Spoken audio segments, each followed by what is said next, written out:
الله أكبر الله أكبر الله أكبر.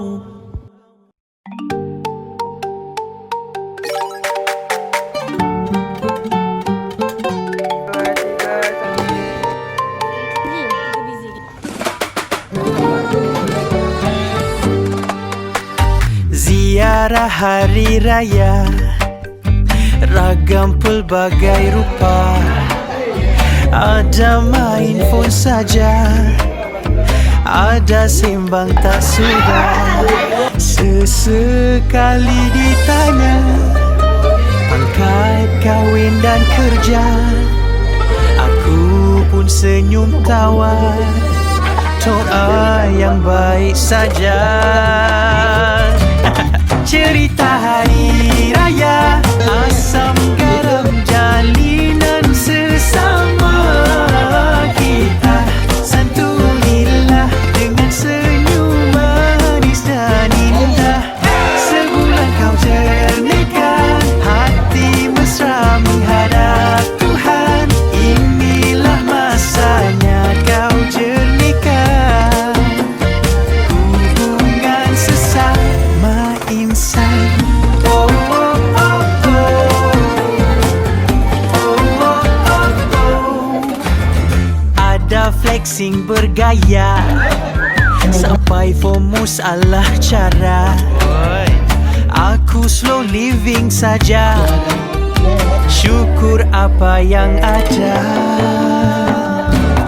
Cerita hari raya, asam garam jalinan sesama kita, santunilah dengan senyum manis dan indah. Sebulan kau jernihkan hati mesra menghadap Tuhan, inilah masanya kau jernihkan hubungan sesama insan.